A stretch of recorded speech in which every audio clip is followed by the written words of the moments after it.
कैसे हो बच्चों? Welcome back on my YouTube channel physics classes by RB Garg. बच्चों, आज हम 12th क्लास से magnetic effect of electric current chapter discuss करेंगे। और magnetic effect of electric current का जो आइडिया है वो ओरस्टेड के एक्सपेरिमेंट से हुआ। इससे पहले हम मैग्नेटिक फील्ड के बारे में जब भी डिस्कशन करते थे तो हम लिखते थे कि मैग्नेटिक फील्ड क्या है? It is the space around a magnet in which its influence can be experience. हम इतना लिखते थे, किसी मैग्नेट के चारों तरफ का वो स्पेस जहां तक उसका इन्फ्लुएंस फील किया जा सके उसे मैग्नेटिक फील्ड कहा जाता है। लेकिन ओरस्टेड जो साइंटिस्ट था उसने डिस्कवर किया कि जो मैग्नेटिक फील्ड है वो करंट कैरिंग वायर से भी प्रोड्यूस की जा सकती है। करंट कैरिंग वायर जो है वो भी मैग्नेटिक फील्ड प्रोड्यूस करती है। ये डिस्कवरी जो थी ओरस्टेड ने की, और जब ओरस्टेड ने इसकी डिस्कवरी कर दी तो फिर मैग्नेटिक फील्ड की जो डेफिनेशन है उसमें थोड़ा सा वेरिएशन किया गया। पहले हम लिखते थे it is the space around a magnet, और ओरस्टेड की स्टडी के बाद लिखा जाने लगा it is the space around a magnet और ए करंट कैरिंग कंडक्टर, और ए करंट कैरिंग कंडक्टर। क्योंकि कोई भी करंट कैरिंग कंडक्टर है वो मैग्नेटिक फील्ड प्रोड्यूस करता है। ये ओरस्टेड ने प्रूव किया, जो आप प्रीवियस क्लासेस में पढ़ चुके हैं। स्टूडेंट्स, करंट कैरिंग वायर अगर मैग्नेटिक फील्ड प्रोड्यूस करती है तो अब अलग अलग साइंटिस्ट के पास स्टडी करने के लिए बहुत बड़ा एरिया था कि कितनी मैग्नेटिक फील्ड प्रोड्यूस करेगी, किस चीज से वो इफेक्ट होगी, कंडक्टर की शेप से किस तरह से इफेक्ट होगी, वो सभी चीजें साइंटिस्ट के पास स्टडी के लिए थी। तो उनमें से सबसे पहली स्टडी हम डिस्कस करेंगे बायोट-सावर्ट लॉ की। तो हमारा जो टॉपिक है वो है Biot-Savart law. Biot-Savart law, Biot-Savart ने एक करंट कैरिंग वायर से मैग्नेटिक फील्ड को फाइंड आउट करने के जो फॉर्मूले हैं उस डिस्कवरी की, और डिफरेंट शेप के कंडक्टर से किस तरह से मैग्नेटिक फील्ड प्रोड्यूस की जा सकती है वो बायोट-सावर्ट लॉ ने एक्सप्लेन किया मैथमेटिकली और उसे प्रूव किया। तो बायोट-सावर्ट लॉ के बारे में डिस्कस करते हैं स्टूडेंट्स। सबसे इंपॉर्टेंट पॉइंट क्या है? बायोट-सावर्ट लॉ ने बताया कि कोई भी करंट कैरिंग वायर है जिसमें करंट आई फ्लो होता है, उसकी वजह से आपको यहां पर पी पॉइंट पर मैग्नेटिक फील्ड फाइंड आउट करनी है। पी पॉइंट पर इस करंट कैरिंग वायर की वजह से कितनी मैग्नेटिक फील्ड है आपको फाइंड आउट करनी है। तो किस तरह से आप फाइंड आउट करेंगे? तो देखिए, अगर आप इस कंडक्टर की लेंथ की बात करें, इस लेंथ के अकॉर्डिंग पी पॉइंट की जो डिस्टेंस है वो हर पॉइंट से वेरी करती है। ऐसा ही हो रहा है बेटे। अगर हम यहां से कैलकुलेट करें तो पी पॉइंट की डिस्टेंस कुछ और होगी, यहां से कैलकुलेट करें पी पॉइंट की डिस्टेंस कुछ और होगी। तो हर पॉइंट से जो डिस्टेंस है वो वेरी करती जाएगी, और अगर डिस्टेंस वेरी करेगी तो मैग्नेटिक फील्ड को फाइंड आउट करना बड़ा मुश्किल होगा। तो ऐसी सिचुएशन को सॉल्व करने के लिए क्या किया गया, इस कंडक्टर को स्मॉल पार्ट्स में डिवाइड कर दिया। ऐसा ही एक स्मॉल पोर्शन यहां पर कंसीडर किया जिसकी लेंथ थी dl, जिसकी लेंथ थी dl, और dl से जो डिस्टेंस है p पॉइंट की वो फिक्स है r। dl से p पॉइंट की डिस्टेंस फिक्स है r, और dl का जो एंगल है इस r के साथ वो है थीटा, वो है थीटा। अगर यहां पर करंट कैरिंग वायर का एलिमेंट आपने स्मॉल लिया है dl जिसकी लेंथ है, तो इसकी वजह से जो मैग्नेटिक फील्ड प्रोड्यूस होगी वो भी क्या होगी? स्मॉल मैग्नेटिक फील्ड प्रोड्यूस होगी। क्योंकि करंट कैरिंग एलिमेंट आपने स्मॉल लिया तो वायर का अगर एलिमेंट ही स्मॉल है तो मैग्नेटिक फील्ड भी स्मॉल प्रोड्यूस होगी। तो बायोट-सावर्ट लॉ ने क्या किया? बायोट-सावर्ट ने क्या किया? सारी लेंथ को स्मॉल पार्ट्स में डिवाइड कर लिया, और एक स्मॉल पोर्शन की वजह से, स्मॉल करंट एलिमेंट की वजह से मैग्नेटिक फील्ड फाइंड आउट किया, और उसके बाद उसका इंटीग्रेशन करके कंप्लीट के लिए उसको सॉल्व कर दिया। ये फॉर्मूला इसने यूज किया बायोट सावर्ट ने अपने लॉ के अंदर। तो किस तरह से, according to Biot Savart law, the magnetic field produced by small current element is directly depend upon the current flowing through the wire. Second point,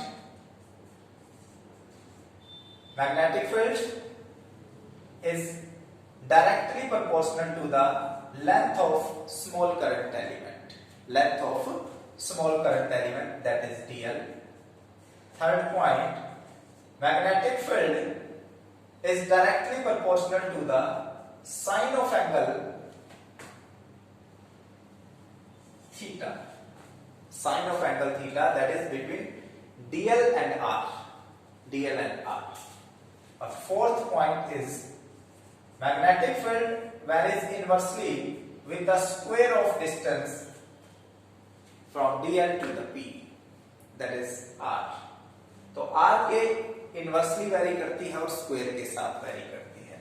ये चार ऑब्जर्वेशन जो है बायोट सावर्ट ने बताई, और इन चार ऑब्जर्वेशंस को जब कंबाइन किया गया, इकट्ठा करके लिखा गया, तो आपके पास इस तरह से एक रिजल्ट होगा, I dl sine theta upon R square, I dl sine theta upon R square. Proportionality का साइन हटाएंगे तो कांस्टेंट लिखेंगे, here constant is k and the value of k is equal to mu naught by 4 pi, that is equal to 10 raised to the power minus 7, that is equal to 10 raised to the power minus 7। तो अगर k को यहाँ put किया जाए, mu naught by 4 pi, that is ideal sin theta divided by r square. This is the complete formula for Biot-Savart law. According to Biot-Savart law, magnetic field due to small current element is given by this formula. यहां पर आपके पास mu naught जो है एक नई term है। अगर आप इलेक्ट्रोस्टैटिक्स को रिवाइंड करें एक बार इलेक्ट्रोस्टैटिक्स के बारे में, तो वहां एक टर्म थी एप्सिलॉन नोट। एप्सिलॉन नोट क्या था? Absolute permittivity of free space, absolute electrical permittivity of free space.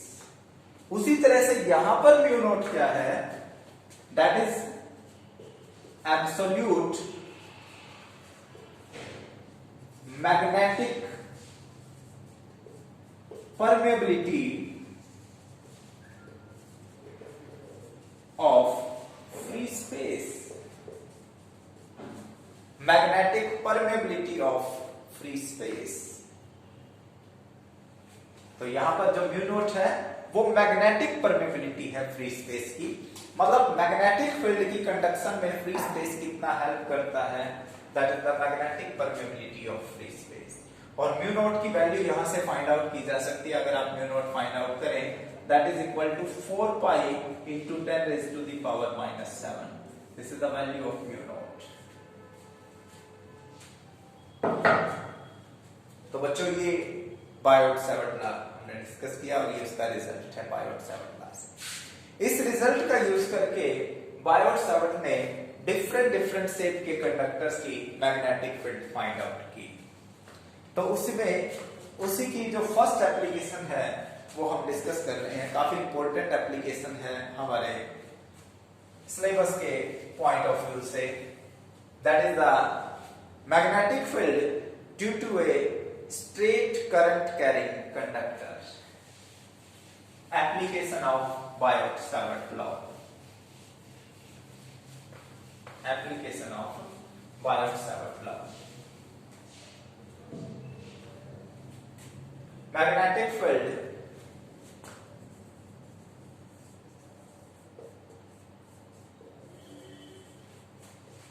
due to straight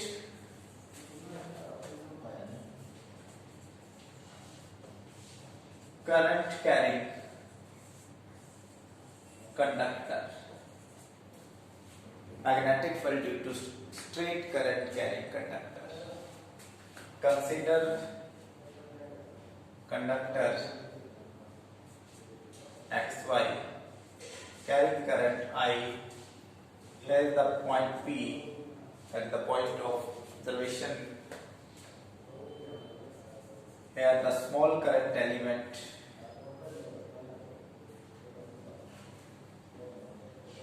DL at point A.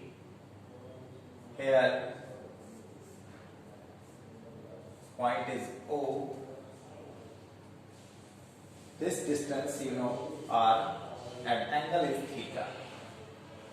This distance O to A is L and O to P is A.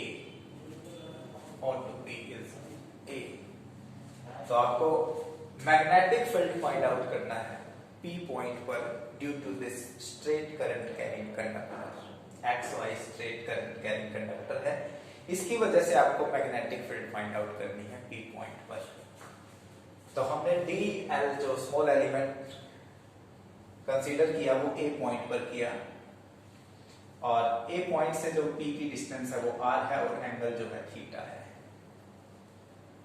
O से जो P की distance है वो fix है, A है, क्योंकि वो very नहीं करेगी, परपेंडिकुलर डिस्टेंस है, और O से A की डिस्टेंस L है. P के बाद जो एंगल है P का एंगल, उसको मैंने लिख दिया फाई एंगल. अब यहां ऑब्जर्व करें आपके पास जो वेरिएबल है वो क्या है? DL वेरिएबल है, थीटा वेरिएबल है और R वेरिएबल है. DL, थीटा और R ये तीन टर्म ऐसी हैं जो वेरी करती हैं. अगर आप फाई को देखें, फाई अकेली ऐसी टर्म है जिसके चेंज होने के साथ ये तीन टर्म वेरी करेंगे. एक फाई को चेंज करें, तीन टर्म उसके साथ ऑटोमेटिकली चेंज होती है. फाई को चेंज करें, आप आर भी चेंज होगा, थीटा भी चेंज होगा और डीएल की वैल्यू भी चेंज हो जाएगी. अगर स्टूडेंट्स हम जो हमारे वेरिएबल है तीन, डीएल, आर और थीटा, इन तीन को फाई की टर्म में किसी तरह से एक्सप्रेस कर दे तो हमारे लिए इजी होगा. अब हमारे पास वेरिएबल जो होगा एक होगा, दैट इज फाई, और उसे सोल्व करना हमारे लिए और इजी होगा. तो स्टूडेंट इसी स्टेप को हम फॉलो करेंगे according to Biot Savart law. According to Biot Savart law, that is dB is equal to mu naught by 4 pi ideal sin theta upon r square. This is the Biot-Savart law and equation number 1. Biot-Savart law की सबसे important बात क्या है, सबसे important point क्या है कि Biot-Savart law magnetic field जब बताता है हमेशा स्मॉल करंट एलिमेंट की वजह से बताता है, और फिर आप उसको इंटीग्रेट करके टोटल के लिए फाइंड आउट कर सकते हैं. तो according to Biot Savart law this is the formula. तो यहां पर डीएल वेरिएबल है, थीटा वेरिएबल है और आर वेरिएबल है. आपको ये तीन टर्म फाई की टर्म में कैलकुलेट करनी है. तो आपके पास वेरिएबल एक सिंगल होगा फाई. इन तीन के वेरिएबल के बजाय एक सिंगल वेरिएबल होगा फाई. तो कन्वर्ट करते हैं students. In triangle AOP theta plus phi that is equal to 90 degree.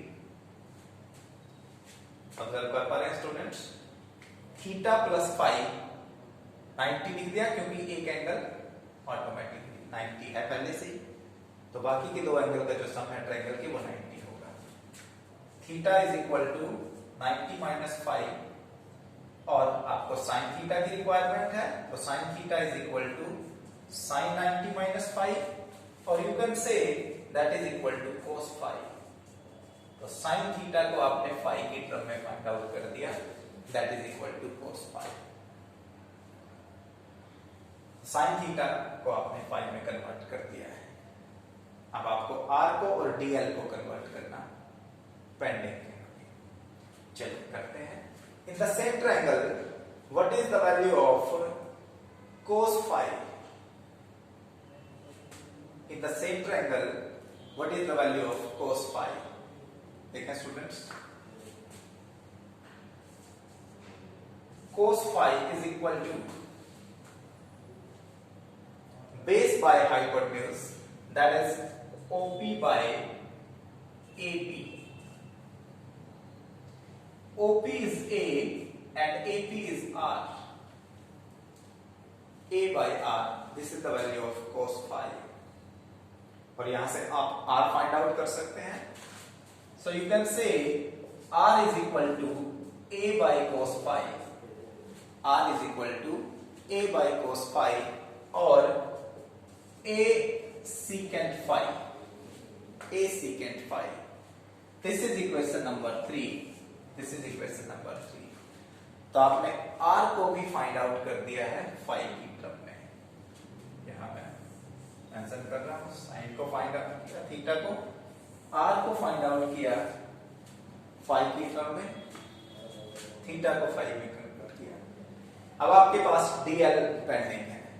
dl find out करते हैं और dl को आप phi की टर्म में फाइंड आउट करेंगे. चलिए देखते हैं स्टूडेंट्स. तो यहां लिख देते हैं इसको.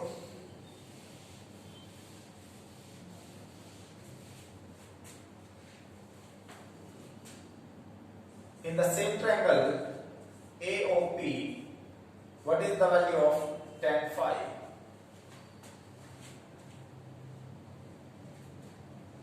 Perpendicular by base. Perpendicular is OA, base is OP. OA is L, OP is A. So L is equal to A tan phi. L is equal to A tan phi. लेकिन आपको required क्या है? dl. यहां पर आया क्या है? L. तो L से dl कैसे पहुंचे?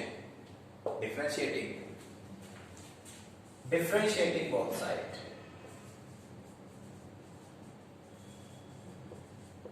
with respect to phi. dl is equal to A secant square phi d phi. This is equation number 4. तो स्टूडेंट ये वैल्यू आपके पास dl की आ गई. ये 3 वैल्यू आपको रिक्वायर्ड थी. आपको थीटा चाहिए था, dl और r. ये सभी आपने phi की टर्म में कन्वर्ट कर दिए in equation 2, 3 and 4. Now put equation 2, 3 and 4 in equation 1. Put the value of equation 2, 3 and 4 in equation 1. Put करते हैं स्टूडेंट वैल्यू. देखिए, mu naught by 4 pi I. What is the value of dl? dl is A secant square phi d phi. What is the value of sin theta? That is cos phi. What is the value of r? A secant phi और इसका square. तो आपने सभी value जो variable थे उन सभी की वैल्यू phi की टर्म में पुट कर दी है और रिजल्ट आपके पास ये. सिंपलीफाई करते हैं इसको. mu naught by 4 pi I A secant square phi cos phi d phi divided by A square secant square phi. Secant square cancel out, A cancel out. mu naught by 4 pi I by A cos phi d phi. This is the value of dp. So after simplification, mu naught by 4 pi I by A cos phi d phi ये आपके पास बचता है. This is the value of dp. dp means magnetic field due to small current element. लेकिन आपको complete के लिए required है और कंप्लीट की रिक्वायरमेंट के लिए आप इसकी रेंज देखें यानी कि बाउंड्री चेक करें. लिमिट क्या होगी इसकी? ये अपर लिमिट है और ये इसकी लोअर लिमिट है. अगर मैं अपर लिमिट को 5.2 लिख दूं, लोअर लिमिट को 5.1 लिख दूं. For total magnetic field integrating both side with in the limit 5.1 to 5.2. For total magnetic field integrating both sides for total magnetic field integrating both side within the limit phi1 to phi2 और phi1 origin से नीचे है तो negative sign इसके साथ आप लिख सकते हैं। तो B is equal to mu naught by 4 pi I by A minus phi1 to phi2 cos phi d phi, ये होगा इंटीग्रेशन के साथ। इंटीग्रेशन करेंगे mu naught by 4 pi I by A cos का जो इंटीग्रेशन है that is sin phi minus phi1 से phi2। Limit put करेंगे I by A upper limit minus lower limit, और सिंप्लीफाई किया जा सकता है इसको mu naught by 4 pi I by A sin phi1 plus sin phi2। This is the result. Magnetic field due to a current carrying straight conductor. This is the result for magnetic field due to a current carrying straight conductor. ये आपके पास required result है। तो इसके लिए एक special case आप लिख सकते हैं। स्पेशल केस लिखें, काफी इंपॉर्टेंट है वो स्पेशल केस जिसका काफी यूज किया जाता है। वो क्या है? When the conductor is of infinite length, अगर कंडक्टर की जो लेंथ है वो इनफाइनाइट कर दी जाए। ऑब्जर्व करें स्टूडेंट्स, अगर कंडक्टर की लेंथ को इनफाइनाइट कर दिया जाए तो आप देख रहे हैं phi1 और phi2 इंक्रीज होते रहेंगे और फाइनली कितना हो सकते हैं? phi1 और phi2 90 डिग्री मैक्सिमम हो सकते हैं। और अगर दोनों ही 90 पुट कर दिए जाए तो b की वैल्यू आपके पास क्या होगी? Mu naught by 4 pi I by A that is sin 90 plus sin 90। sin 90 1 है तो it is mu naught by 4 pi I by A 1 plus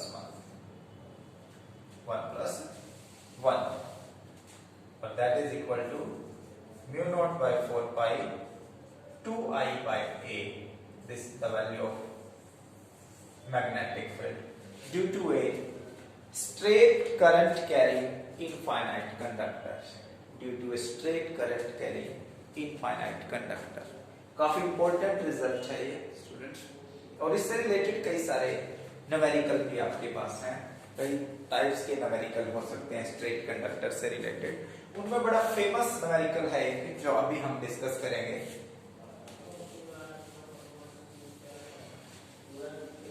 इसी टॉपिक से रिलेटेड न्यूमेरिकल अभी हम डिस्कस करने वाले हैं। Square of side A carry current I square है जिसकी साइड A है, I करंट कैरी किए हुए हैं। Find the magnetic field at the centre of the square. Find the magnetic field at the centre of the square. तो आपको इस square के सेंटर पे मैग्नेटिक फील्ड फाइंड आउट करनी है। अगर आप एक साइड को एक टाइम पे कंसीडर करें तो आप स्ट्रेट कंडक्टर का जो फॉर्मूला है वो अप्लाई कर सकते हैं। देखिए स्टूडेंट्स, एक साइड को एक टाइम पे कंसीडर करें, इसको आप लिखते हैं ए बी, यहां यूज होता है तो इसको लिख देते हैं C D E.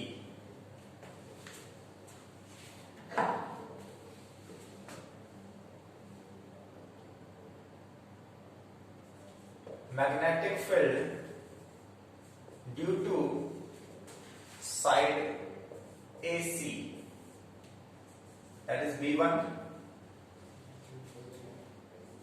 mu naught by 4 pi I by, ये डिस्टेंस आपको फाइंड आउट करनी है। ये कितनी है? ये टोटल A है तो ये डिस्टेंस कितनी है? A by 2 है। a/2 साइन φ1 प्लस साइन φ2, ये रिजल्ट आपके पास है। a की वैल्यू मैंने बता दी, यहां पर a कितना है, a/2 है। φ1 और φ2 आपको फाइंड आउट करना है। ये टोटल एंगल 90 है, तो ये कितना है 45 डिग्री और ये 45 डिग्री, तो आपके पास φ1 और φ2 की वैल्यू कितना है 45 डिग्री। तो b1 is equal to mu naught by 4 pi I by a by 2 sine 45 degree plus sine 45 degree. Simplify करेंगे, इस 2 को ऊपर लिख सकते हैं 2i by a sine 45 1 by root 2 plus 1 by root 2, और सिंप्लीफाई करें कितना हो सकता है mu naught by 4 pi 2i by a that is 2 by root 2 by root 2, और you can say v1 is equal to mu naught by 4 pi 2 root 2 i by a। इस root 2 से इसको अगर कैंसिल करें तो रूट 2 बचेगा, 2 root 2 i by a। This is the magnetic field due to one side of the square. लेकिन आपको total magnetic field चाहिए सभी साइड्स की वजह से। फॉर टोटल मैग्नेटिक फील्ड, तो जो भी रिजल्ट आपके पास एक साइड की वजह से आया उसको 4 से मल्टीप्लाई करते हैं, तो टोटल मैग्नेटिक फील्ड आपके पास होगी। नाउ यहां लिख देता हूं total magnetic field that is B total 4 time B due to one side. B total is equal to 4 mu naught by 4 pi 2 root 2 I by a, or you can write 8 root 2 mu naught by 4 pi I by a. This is the value of total magnetic field. Total magnetic field काफी important question है students. इस type से और भी कई question आपके पास हो सकते हैं। स्टूडेंट्स आज हम इतना ही डिस्कस करेंगे।